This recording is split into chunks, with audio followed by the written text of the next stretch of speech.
Guys and girls, I think this is safely the largest Nintendo leak that I've ever seen in all my years of covering Nintendo content, gameplay, rumors, leaks, all of it.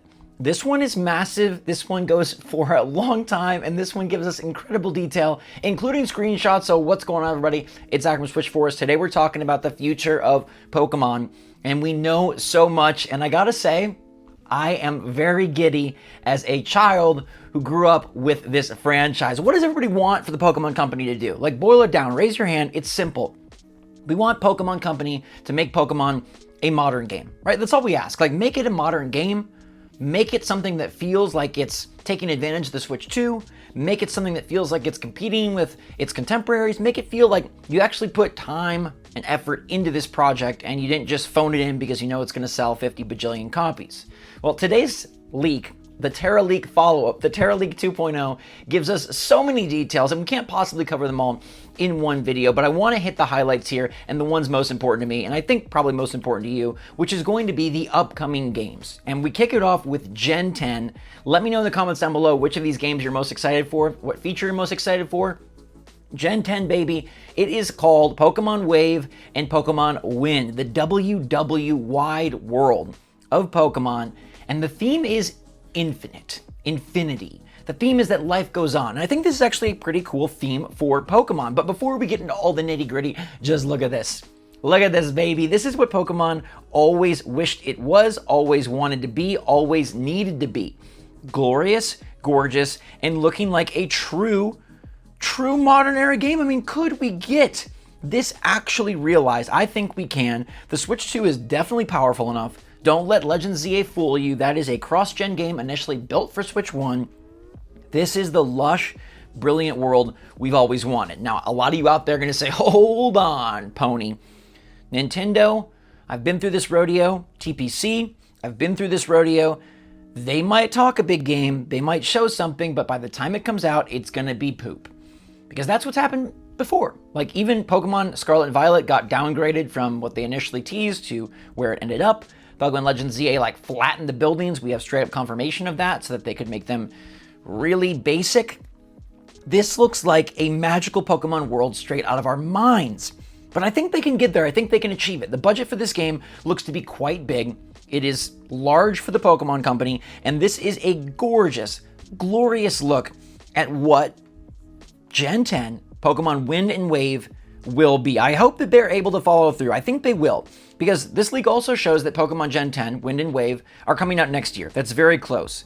So they've got to be working with Switch 2 hardware. This isn't like a mock-up. They've got to be making sure that this can actually run on the platform and that they're able to take it to this place. And this is the place I wanted them to take it. And when you couple that with the feature list, like, check this out. It says that Pokemon Wind and Wave are going to have weather move acquisition. So the new moves, or the new like Pokemon skill, is going to be weather moves, which we kind of have weather moves, so I'm not sure how this is actually going to play into effect, unless it's actually going to change the world around you. Like, a rain move is actually going to make it rain, and maybe there are differences with the weather and how that affects the Pokemon that come out, or how that affects, I don't know, battle. I mean, obviously battles, but also something about exploring the world. They're going to have a gym adventure. They're going to have MMO-style raid battles. They're going to have a ride license quest, Pokemon Rescue, Boss Pokemon, which they say seems like a new version of Totem and Titan Pokemon, Pokemon Survival, and Diving, all a part of the new graphics engine, Pokemon Engine X. And there's actually a video that shows, you can find this pretty easily, a video that shows an example of Under the Sea. This is Little Mermaid meets Pokemon, except you can actually explore it, and it actually looks very nice. Like, they're really taking things to a new place here. They're taking things to a new level, and it does seem like, hey, is this the Pokemon game that we've always wanted? We always think that the next Pokemon game is the one we've wanted, right? We thought Scarlet and Violet, with its randomized structure, its open world, it was going to be the game that defined all Pokemon games. But the issue was the performance just was not there, and it seemed like there were so many things that they ended up shortcutting. Hopefully, based on the leaks for Wind and Wave, they're ready to go. It's set in Southeast Asia. There's going to be island exploring, underwater exploring. There's going to be a freaking baby. One of the main characters is a baby that you watch grow as your adventure goes, because this game is about worrying about how you leave the world behind, worrying about the difference that you make. It's about considering the next generation. And honestly, what a great theme for today's age, right? It's going to be a big oceanic adventure. There will be islands. There will be different locales to explore, of course. They say survival in the jungle is also one of the themes. The box Pokemon are going to be an old man and an old woman Pokemon, which sound really great. I really, really like it. Sustainability is in here, and, you know, I like the different twists. I like that Pokemon Company is seeming to do something definitely new with the graphics and a new graphics engine, definitely new with the storyline and the topics and the theme. A freaking baby that learns to walk by the end of the game. Seed Pokemon that you have to raise to enter and prove yourself to the legendary Pokemon.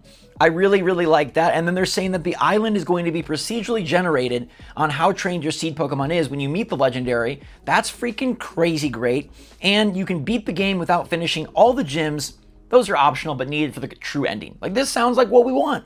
This sounds like leveling it up, taking it to a new place, being brilliant, being good, being smart, making just a new Pokemon game that takes advantage of the tech that's available and bringing some different ideas. I think that's really, really great, and I'm really, really excited for where they tend to go.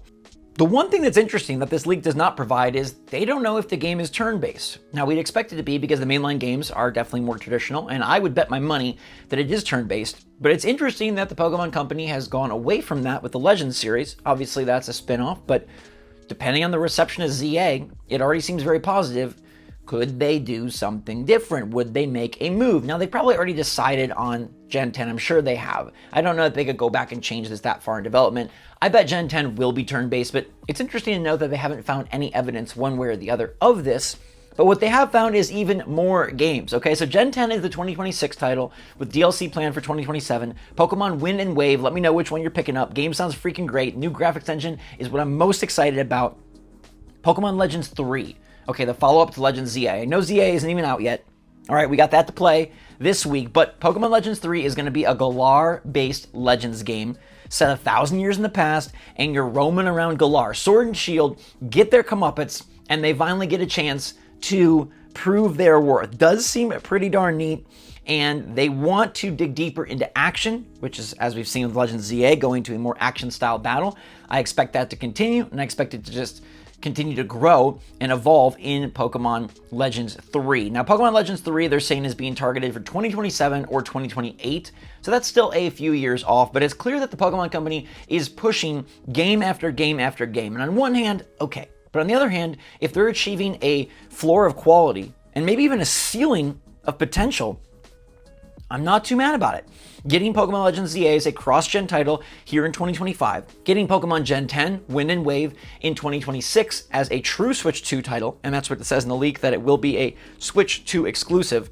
And then Pokemon Legends 3 being another Switch 2 exclusive in 2027 or 2028 does feel like they are slowly but surely moving forward. They're crawling forward like this baby in Wind and Wave. And to me, that's huge that Gen 10 is going to be next gen only. That's huge that Legends 3 Galar is going to be next gen only. It shows that they care more about moving the franchise forward and honestly, you know, selling some Switch 2s for Nintendo than they do on maximizing sales. Because if you coupled the 120 million Switch 1 players with, let's say, you know, 20 million or 30 million Switch 2 players, that's a lot of copies. But Nintendo does want to move people to the Switch 2. The franchise needs to move onward, and Gen 10, if it's going to take advantage of this Pokemon Graphics Engine X, if it's going to be moving forward in terms of being able to explore underwater, right? Subterranea.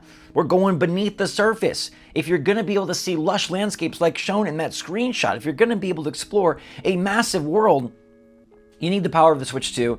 And honestly, it has been freaking too long. It's been too long, and I'm so glad for this. Oh, by the way, if you're a Xenoblade fan, Pokemon Legends Galar, Pokemon Legends 3 is supposedly inspired by Xenoblade Chronicles X, and there's actually some like mock-up photos in the leak that show the two games kind of mashed together. That sounds pretty sweet. An evolution of the action-based system, an evolution of the open world. Xenoblade Chronicles X meets Pokemon in Galar. Okay, that sounds freaking amazing. There's also talk of a true Pokemon MMO, but they're not sure if that game actually is coming to fruition, if it's been canceled or not. Still, the two that we focused on here are freaking huge. Legends ZA has a lot to prove this week, and I'm looking very forward to it. I do hope it delivers, and I do hope that it can prove to be a very fun game for this holiday season. But to me, the true future of Pokemon lies in this leak. The true future of Pokemon lies with Wind and Wave and the Infinity theme. Pokemon is an infinite franchise, right? They could make these games till the day is done, but Will they evolve them? Will they put their money where their mouth is, their mouth where their money is, spend something, sure looks like it based on the budgets we've seen, evolve something, sure looks like it based on a new graphics engine, and deliver a Pokemon game that we truly deserve instead of one that's held back that they know can just sell because it bears the Pikachu insignia, because it's got Ash Ketchum tied to the brand. They know they can sell, they always could, but will they do more? Is the Switch 2 exciting enough to TPC, Game Freak, and Nintendo to actually make a real Pokemon game? If Wind and Wave next year have anything to say about it, I think it is. And this is the first major title for 2026 as well for the Switch 2. Yes, there's Mario Tennis Fever. Yes, we do know there's Yoshi and his mysterious book.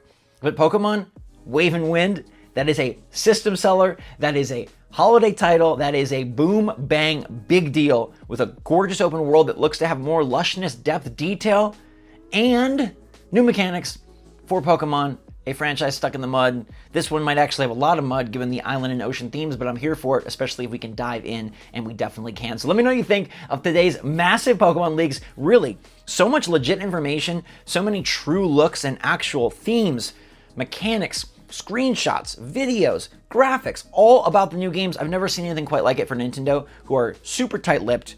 Their lips have been busted up lately. They are being hacked, they are being leaked, they are being taken for a ride. But in this case, specifically today, I think it's pretty fine. You know, people are looking for a reason to be excited for Switch 2. People are looking for a reason to be excited for Pokemon in particular. We want to know that the future of this franchise is in good hands and it's going places, not just circling the wagons and doing the same old, same old. It does seem like Pokemon is moving forward, and that to me feels like a freaking victory. So let me know your take in the comments down below. Until next time, everybody. Thank you so much for watching. Stay tuned for Pokemon Legends ZA on Wednesday. In the meantime, stay safe, stay healthy, stay happy, stay positive out there. Love you all lots. SwitchForce out.